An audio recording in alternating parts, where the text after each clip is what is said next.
In the halls of CES, technology doesn't just compute, it collaborates.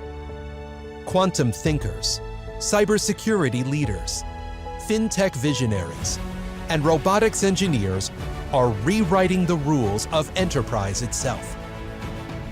Because when the world's most determined minds come together, we don't just predict the future, we build it. This is where bold ideas meet a global force, where industries converge, partnerships ignite, and breakthroughs take center stage. Innovation isn't a solo act, it's a shared pursuit. CES 2026. Innovators show up. Please join us in welcoming to the stage Ben Arnold and Paul Gagnon. I'm feeling good. I'm feeling nice. I feel that everything is going Good afternoon, everybody. Thank you for hosting us here. Thanks to the CTA for asking us to come speak and present some insights. Ben and I's goal today here is to share with you a few ways to think about how to grow your business, especially in what's probably looking like a fairly challenging market in 2026. So my name is Paul Gagnon. I'm the Hardlines industry advisor, specializing in technology, especially TV and AV. I'm Ben Arnold, industry advisor for consumer technology at Circana. It's great to be back on this stage at CES 2026. So today we're going to start off with a little bit of a taste of what happened this holiday season. You know, we're fresh off the holiday season. Circana's got very timely insights.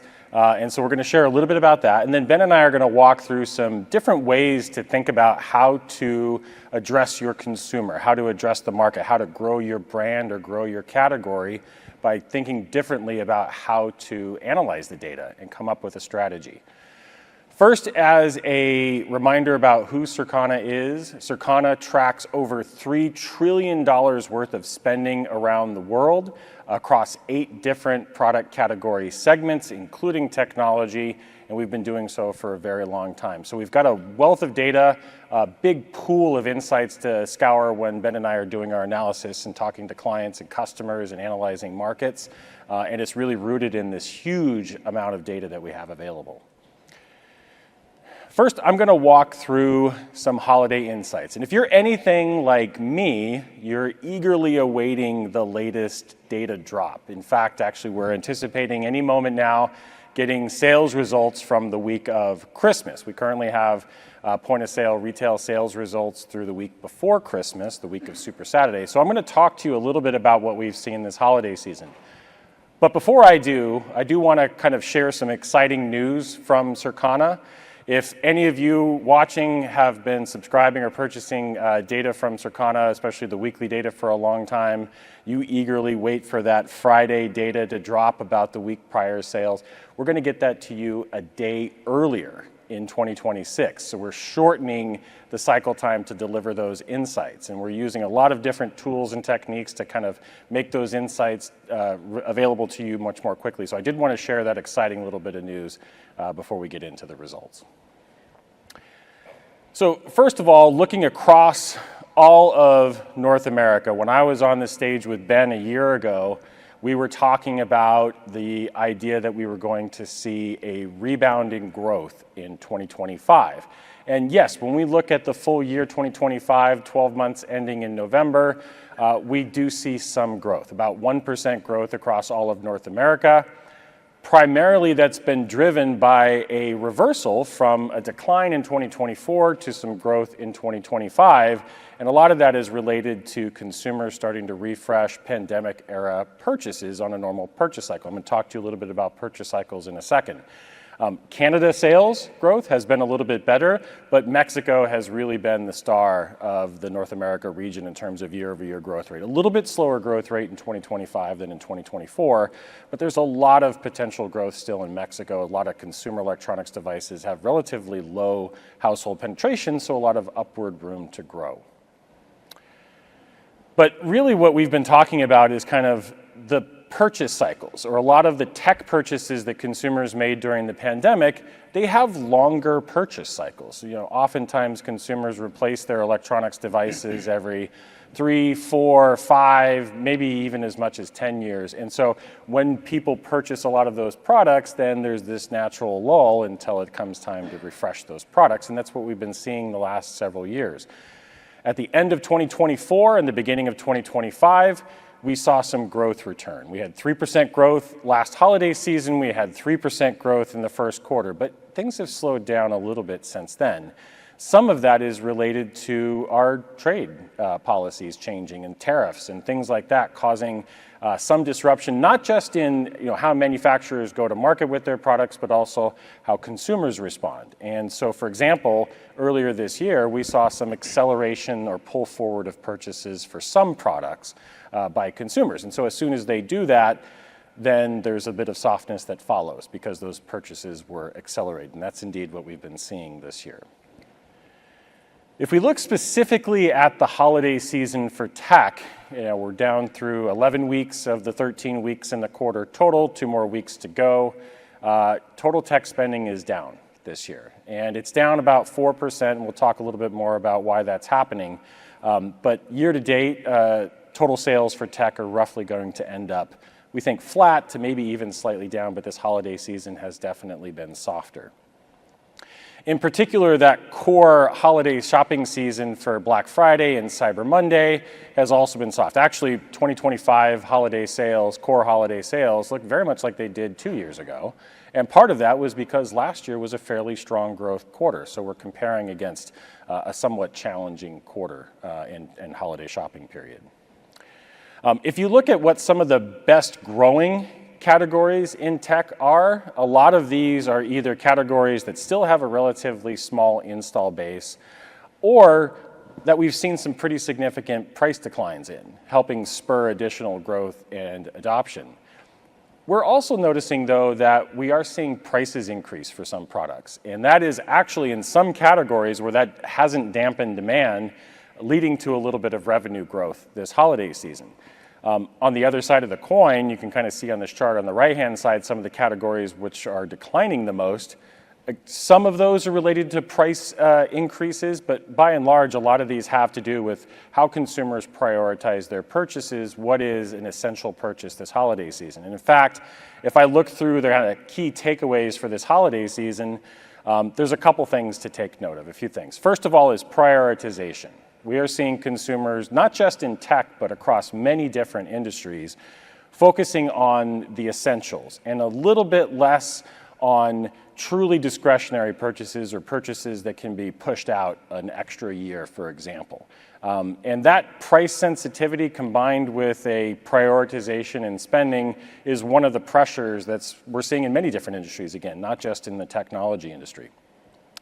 We're also noticing when we look at some of the demographic data that we have available at Circana that there is a very clear split in who is spending or who is buying. You may have heard this term, the K-shaped economy, where higher income households continue to spend robustly and lower and middle income households are pulling back. We're absolutely seeing that this holiday season, for example. So we are seeing growth, and we have been seeing growth all year long with some of those higher income households, particularly early in the year. I talked about some of the pull forward purchases that we've seen in March, April, May timeframe. A lot of that was done by those higher income households who had the discretionary funds to be able to kind of accelerate a planned purchase that they were already planning on making this year. And so as we head into the holiday season, that category, that group of people has shown some slowing growth as well. And at the same time, lower and middle income households have been pulling back on spending. They're just not as affordable to be able to purchase more expensive technology products, focusing on things like toys, for example, this holiday season, or beauty products, things that can be, you might consider an affordable little luxury, or maybe a gift for a child or a kid or a family member. And then the final thing to take note of is we might be starting to see some effect of tariffs emerging when we look at things like promotional plans or number of items that are on sale or on discount during the core holiday season. generally speaking, we're not seeing quite as many of those being promoted this holiday season. And this is a strategy by brands and retailers to kind of manage costs. If the overall cost of products being sold on the floor is a little bit higher, then you can kind of, change your promotional strategy a little bit to save on overall costs. But I think that, looking ahead to 2026, one of the things is that we still don't know exactly how the year is going to shape up. We were on the stage a year ago. There was a lot that transpired in 2025 that was hard to predict. And I think that, we still can see some of that in 2026 going forward. So we'll talk a little bit at the end about our forecast outlook. I mentioned refresh cycles, and it's really important to understand where your product category might sit in the refresh cycle. This is some data that we have from our connected intelligence research, our future of technology research, which asks consumers if they're buying a product each month or each quarter, are they replacing a product, and how old is that product that they're replacing? And generally speaking, you can kind of get a sense of which products are on a faster refresh cycle. Kind of the taller the bar, the more likely that device being replaced is 5 years old or less. Or if it's a short bar, it means that product has a longer replacement cycle, more of the products being refreshed or older. But one thing that's pretty clear across most of the major categories that we're tracking is that replacement cycle is extending a little bit. And that's one thing to think about as well, is within your category, is it possible for consumers to make do for a little bit longer? And consumers refresh products for lots of different reasons. They might be broken, they might be lost, worn out, maybe you want to get a performance upgrade. But some of these things are things that consumers can make do with for just a little bit longer, and so this prioritization is something that we're seeing throughout the year. It is important to understand, though, what the timing is of some of those refresh cycles. So I mentioned pandemic-era purchases, so you can go back and look at data from around the pandemic to see which categories enjoyed really big spikes and which might be coming due, so you can kind of plan product cycles around that. We're also tracking how many consumers are maybe repairing a product rather than replacing a product, and how can you perhaps take advantage of that. We talk about at CES, innovation is kind of the core of what CES is, but I think as a consumer going to market looking at products, it's important to understand what is innovation or what is just minor spec bumps or iterations on the products. It's those really innovative products that are going to drive consumers to rethink what they have at home right now. When we look at price sensitivities, I'm going to show you some data around price sensitivities, but some categories of products are much more price sensitive than others. So you have to factor that into your product planning cycle. And then competitive positioning, not just, when we're talking about a market that's maybe going to be roughly flat this year, the way your business is going to grow is by capturing share from your competitors. So you need to be much more tactical about how you go to market and understanding what your competitor is doing, or how your competitors might react to responses or to promotions or changes in strategy. And then finally, one tip to kind of triggering a refresh cycle or triggering an uptick in demand is to think about repositioning. I've seen some product categories that have benefited from trying to address a different kind of consumer, maybe a new market or a new application for an existing product. That's one way to kind of expand into an adjacent category. All right, with that, I'm going to hand over to Ben to talk about the next couple sections. Thanks, Paul. The conversation about refresh cycles, I think, dovetails very nicely into a discussion about demographics and targeting the right consumer. And I'll give you a little bit of a peek into what we're seeing in our data right now. A couple of charts in here from our checkout tracking service, which looks at spending among different generations, age cohorts, income groups. On the far left side, we've got the dollar share trend in technology for consumers age 55 and up. And what you see on this slide is that for technology, that number goes from 33% at the beginning of 2022 up to 38%, right? So it's actually a pretty decent increase, and again, in terms of the share that these consumers account for in the technology market. And we're seeing a similar thing in the rest of the consumer goods categories that we track as well, that the older demographics are accounting for more and more spending over time. In the middle, the chart looks at the dollar share in technology, and then the other categories that we track for households with $100,000 and above income. A similar story there, right? And it makes a lot of sense. Paul's talked about some of the economic challenges. We know that affluent consumers have the funds to keep shopping for the most part. And so we continue to see growth in that demographic, again, in terms of their share of spending for technology. And then on the left side, or the far right side, excuse me, we've got some trends in average selling prices that these different age cohorts are spending on technology. And when we look at some of the age cohorts, say under 45, so the 45 and below, pretty much all of those groups are spending less this year per product than they were last year. But where we're seeing a little bit of growth is in consumers 45 to 54, so the great Gen X generation, and then consumers 55 and above. So when we look at this level of the data, what it tells us is that older and more affluent consumers are becoming a larger and larger piece of the consumer technology market. But is that really true, or is that really the demographic that we should be focused on, right? What's growing now is not necessarily what's going to be growing in the future. And one of the things that we can look at is population projections. And this is just a slide from the US Census Bureau. Just looking at the projections by generation in millions for boomers plus older generations, Gen X, millennials. And basically what we're looking at is boomers and older generations are obviously going to become a smaller portion of US consumers going forward. I think right now the share of the boomer plus group is 25% of the population. By 2035, that number figures to be 19%. So a pretty decent decline in terms of the impact that these consumers can have in our technology spending. And of course, we talk a lot about millennials and Gen Z. Both of those groups are forecast to grow to 23% of the population, 22% respectively, by that 2035 timeframe. So even though that's 10 years away, what we're expecting and what we're going to see in the market is these younger generations will be more amplified and account for more spending. Just another note on how we are focusing our efforts on different technology consumer groups. One of the pieces of research that we do around our Future of Tech forecast twice a year is looking at purchase intent. And this slide, we've got purchase intent over the next 6 months for the different generations, the different age groups, for a couple of key categories in technology. Certainly, purchase intent is pretty high for smartphones and wireless headphones, but I'll direct your attention to the yellow bar on the slide. That's the purchase intent for that boomer plus group.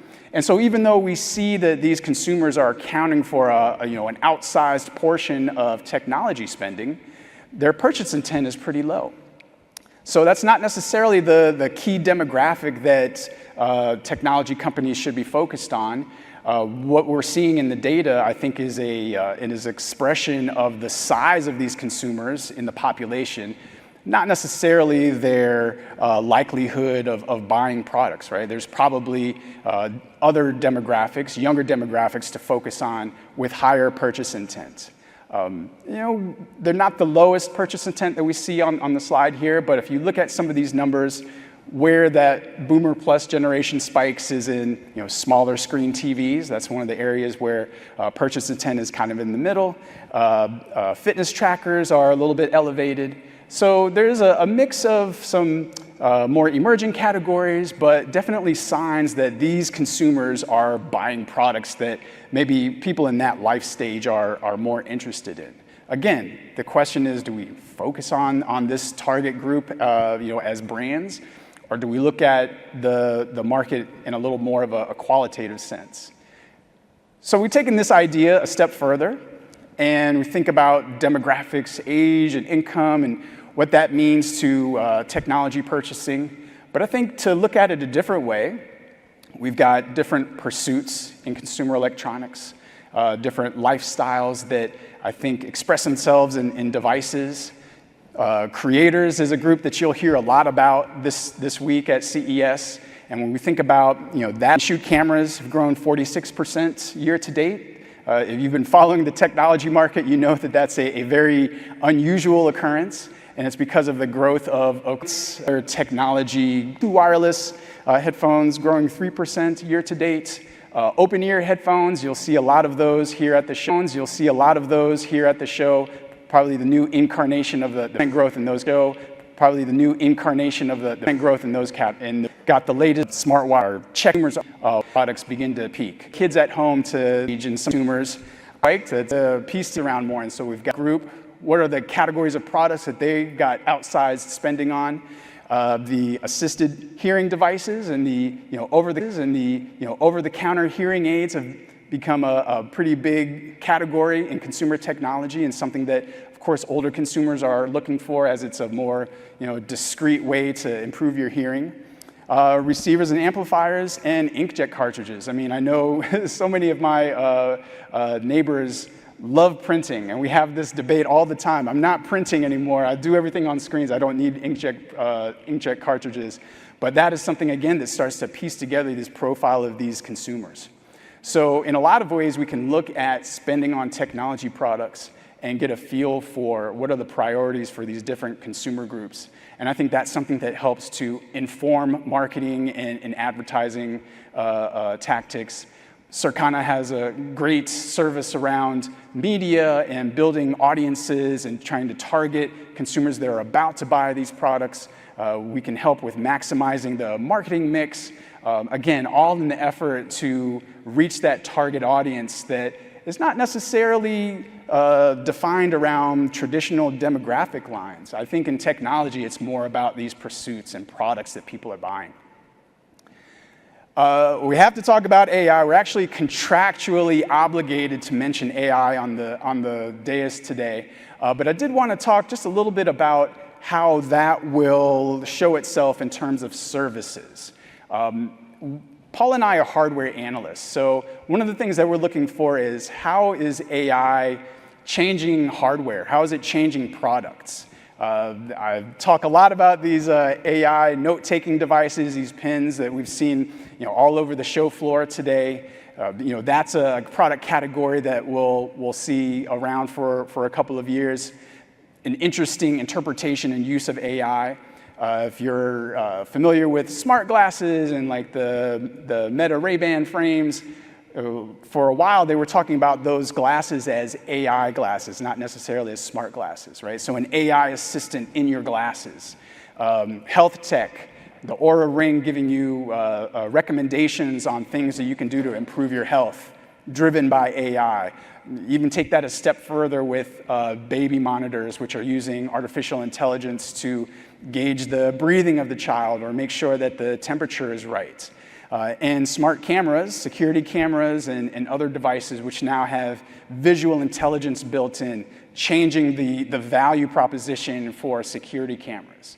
So one of the things that's most interesting to me is how, again, this AI as a feature will show up in consumer electronics products.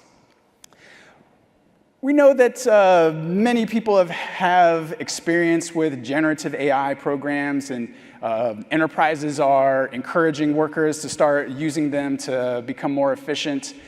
Through our Future of Technology research, we found that 59% of US consumers said that they have used a generative AI application. And when we double click on that to ask, well, in what ways have you used AI? Of course, many people are using it as a super smart Google to find answers to questions, but there's still a lot of people that are asking more, I would say, qualitative questions. Give me recommendations on X. Help me with this task. And I think that starts to uncover maybe the differentiation between AI and your average Google browser. But if we think about the consumer's experience with AI, and I talked a little bit about smart cameras, the best example of AI being built into a device, I think at this point, is what's happening with security cameras and smart doorbells. So I'll give you a peek into some of the sales data that we have here. On the left side, this is just a view on the revenue trend for security cameras and smart doorbells, as well as the average selling price trend. And if I was in front of a company, I might get a couple tomatoes thrown at me for just how poorly this data looks, but we're seeing softness in security cameras, softness in smart doorbells, even as average selling prices decline. So what do makers of these products do to keep their businesses afloat? Well, we've seen a real push into services. Early in the market life cycle, these products were, these services were able to give you a view into 24/7 recording and maybe some smart notifications. That was pretty much it. But over time, we've seen the percentage of people subscribing to these services remain steady about 40–41%, looking at the chart on the right. But one thing that's happened is people are spending more on these services on a monthly basis. And what I think is driving that is the addition of more services. So what do you get from that monthly service? And what you're starting to get are more AI features. So things like access to event-driven clips, the ability to recognize familiar faces. And at the bottom there is AI descriptions of video footage, which I think is really going to be the next key driver of growth in security cameras. And many manufacturers have already started to implement these features. A couple of pictures we have here on the side give you a description of what's being seen in the video, but also are starting to give you some context. So the first picture is person kicks a soccer ball. That seems pretty straightforward for your run-of-the-mill AI application. But the other picture is, and if my glasses are not very strong, I think it's a person watering a garden. To me, that's context, right? So we're seeing these services offer more relevant, more useful features to security, camera, and smart doorbell owners. Well, how does that translate into services? Well, one of the things we're looking at is the perception of AI among smart home owners. And one of the things that we see is as people are deeper and deeper into the smart home, as they own more devices, they're more likely to subscribe to these services. They're also more likely to view AI as a benefit, as something that helps their smart home experience. And the group that believes that the most are people that subscribe to the monthly service for their security cameras and smart doorbells. So we have this scenario where this new feature, this new AI feature, is really being received by more power users in the category, people that are more invested in the category. And as we think about the proliferation of AI-powered hardware, consumer electronics, we will see the growth of that subscription model in those devices, paying for more powerful models, paying for updates, paying for more sophisticated and specific models built into the devices. That's what we're looking at with respect to AI's impact on services. Now I'm going to hand it back over to Paul. All right, I'm going to give a little bit of a short intermission to talk a little bit about blocking and tackling, and especially around using promotions. As an analyst, we have lots of different kinds of data sets that we can look at, but I find some of the pricing and promotion effectiveness and optimization to be some of the most interesting data to me. And at Circana, we got lots of different kinds of metrics, but we have launched last year a price sensitivities analysis. So you can actually look at individual product categories and understand, are they highly price sensitive, meaning if prices go up, demand goes down, or vice versa, or are they relatively insensitive to changes in price? And if you look at the chart on the right, for example, a lot of these are categories where you need to buy it. It doesn't really matter if it's on sale. Inkjet cartridges, laser toner, those kinds of things where pricing changes don't really move the market much. But in categories on the left, the timing and effectiveness of discounts and promotions is hugely important because it does drive a lot of volatility and volume as prices change. There are some relatively nerdy ways to look at price and promotion analysis, and two of the metrics that I find really interesting, and I've done two plots of data here to kind of represent what they mean, are the impact of the breadth of a promotion, so how many items a brand or a category has on sale, and how much that generates extra lift or sales increase in the market. And yeah, you might say, well, of course, the more items are on sale, the more volume is driven. But there is a point of optimization there. So if you discount everything all the time, you might lift the market a little bit in the long term, but you could be more strategic about when you put your item on sale. On the other end of the equation is how deeply do you discount that item? And yes, you might think that the more deeply I discount the item, the more sales or market share I might gain in a category, but there is a point of diminishing returns. And the chart on the right uses a great metric I like to look at called the payback ratio. So it's a way of looking at a brand or an item or a category and saying, like, I used this bucket of money to drive extra sales in this category. Well, if you didn't at least pay yourself back with extra sales for the amount of money you used to generate them sales, then you actually lost money on that promotion. And you get below 1.0 on this payback ratio, and you're basically just subsidizing sales that were going to happen anyways, and you've wasted a bunch of money. So the point of these slides is to say that understanding what that optimal point of ROI is by how many items you discount, how frequently you discount, or how deeply you discount, and fine-tuning that might give you more money because you're more efficient with those promotions to spend on things like media campaigns, to spend things on like distribution expansion, to invest in other ways to grow the business beyond just relying on the old school discount it and hope it sells kind of strategy. So I just wanted to represent some of that kind of data in the metrics. All right, back to Ben, talk a little bit about channels. So in addition to being consumer electronics analysts, we're also very deeply invested in retail. And if I'm thinking about strategies for today's consumer electronics consumer, one of the things you have to be in tune with is changes at retail. This is a look at the e-commerce penetration over the last 12 months in the different industries that Circana tracks. You see there, fourth from the left, technology at 64% of the dollars going to e-commerce. And that's an increase of about 1 or 2 percentage points per year. But that's not a groundbreaking insight. That's something that we all know has been in motion for a long time and got accelerated during COVID. But the other thing that we are really focused on is how that e-commerce channel is changing. You've probably heard a lot about third-party marketplaces, and when we look at this data in our checkout tracking service, what we see is that not just as a portion of online sales, but as a portion of total sales, marketplace has grown from the beginning of 2022, is that 20%, up to, Paul, I can't see it, 26%. So that's a growth of about $8 million over time, pretty significant shift in terms of spending. And it's also exemplifies how consumers are shopping, but also how brands are selling their products. Selling on a marketplace gives you some freedom in terms of how you promote, when you promote, what you market, what you sell on there, and of course it's more profitable for the retailers to stand up these marketplaces. So how you go to market in retail and which segment of retail you're choosing really matters. And as we look at, say, marketplace as its own channel, we see a certain type of brand that's doing volume there, which might be different from what's happening in stores or what's happening in first-party e-commerce.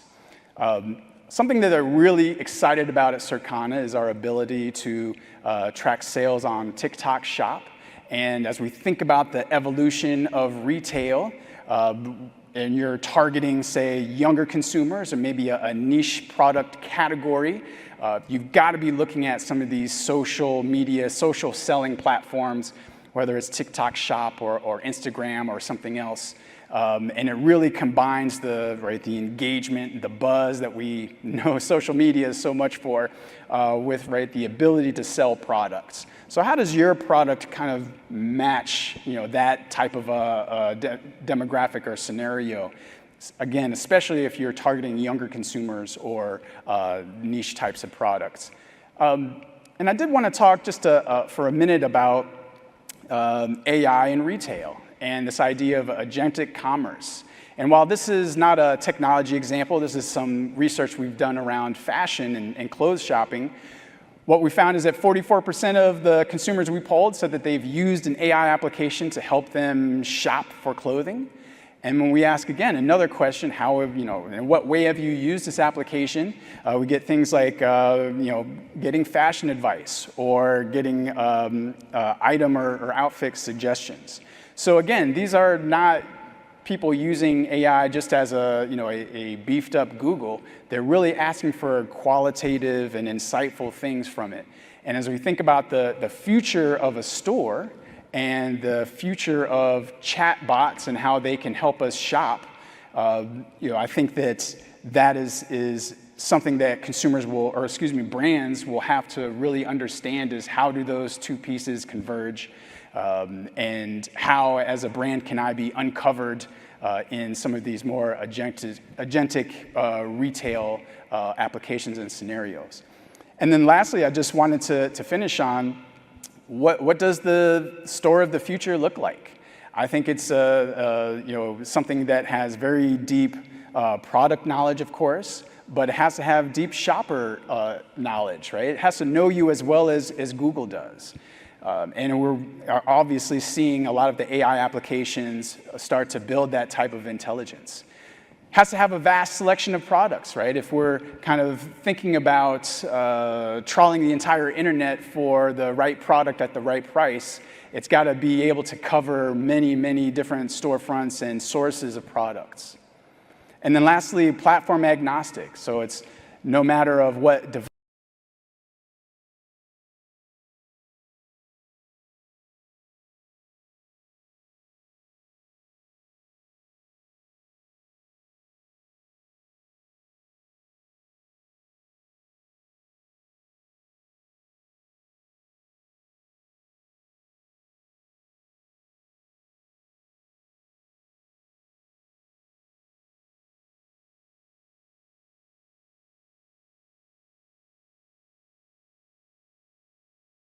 can happen. We still have stores, and stores evolve.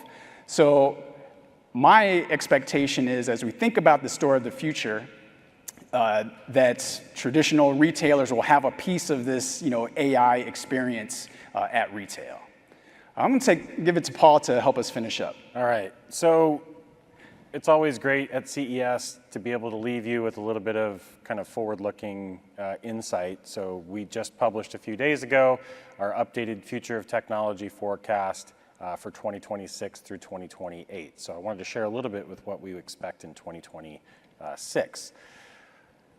No doubt it's going to be a little bit of a tough year. When I stood on this stage again a year ago, I was talking about a return to growth, but if trends that we're seeing in the market and a lot of the macroeconomic variables that we use in our forecasting analysis hold true for 2026, it's going to be a difficult year for growth. I don't think that's a unique insight necessarily to Circana. But it does present some opportunity. If you look at brands, it's more important than ever to be tactical in how you compete, understand your competitor as well as you understand yourself. It's going to be an environment filled with rising costs. There's going to be big splits I already talked about a little bit in demographics and how they're spending. Major refresh cycles are still in place for PCs, for example, but they're slowing as some of those devices replacements start to get satisfied. Consumers, though, in 2026 will be laser focused on value. I don't think that's any different than what we've seen this last holiday season. And we will continue to see things like AI impact how consumers choose products, but also the shopping journey. And that's going to be more important than ever. Ben mentioned agentic commerce. I think that is the potential to be more disruptive or change how you go to market in 2026. And it could accelerate quite quickly. Just a few product categories that we are expecting to see growth in for 2026.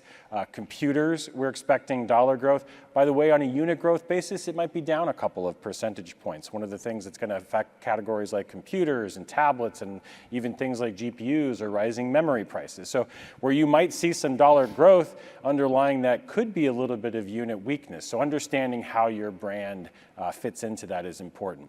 Wearables category is still very important. Again, it's a discretionary purchase for a lot of consumers, but with the rise of use of GLP-1 weight loss medications, for example, a lot more consumers are seeking out digital fitness and digital health devices.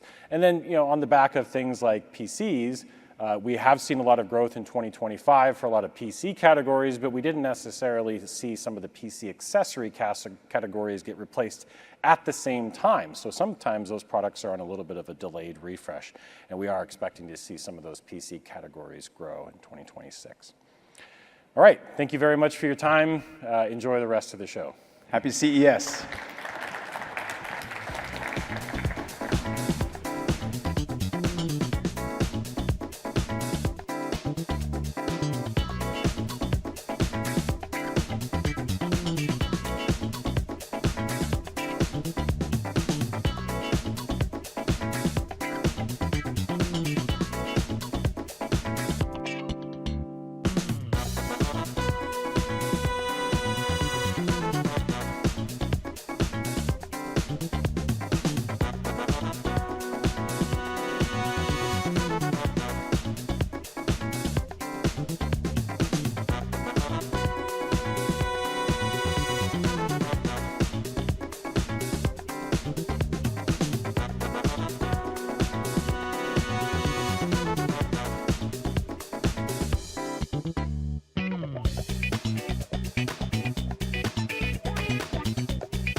posting an impressive 1.1% gain in that time. Now for the broader S&P 500, it was more of a Grinch grab back. It lost 0.1%. So that could be an indicator of tough times to come. However, we didn't actually get a Santa Claus rally last year, and we still had an impressive year.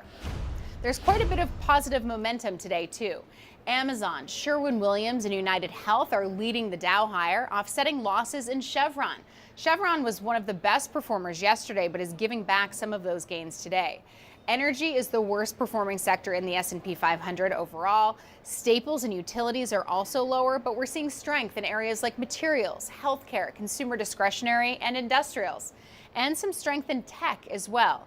NVIDIA is higher following CEO Jensen Huang's keynote address at CES yesterday, where he laid out the next phase of the AI revolution, the so-called physical AI, focused on robotics, autonomous vehicles, and fully automated industrial systems. He also unveiled NVIDIA's next-generation Vera Rubin chips and highlighted the new Alpamayo platform. This is a system for autonomous vehicles that uses real-world sensor inputs like cameras and radar to decide steering, braking, and acceleration, reasoning through situations much like a human driver would. Now, speaking of CES, Uber, Lucid Motors, and autonomous startup Nuro also grabbed attention, unveiling the production intent version of their Gravity robotaxi. The vehicle has been in development for more than 6 months and stems from a deal that includes a $300 million investment from Uber into Lucid, along with a commitment to purchase 20,000 Lucid EVs. The companies say the robotaxi is already being tested on public roads, with plans to launch commercial service in the San Francisco Bay Area later this year. The autonomous system is powered by NVIDIA's Drive AGX Thor computer. Meanwhile, Tesla is the laggard among the Magnificent Seven today, down more than 4%. Flash memory company SanDisk is by far the best performer in the S&P 500. It's surging more than 20%,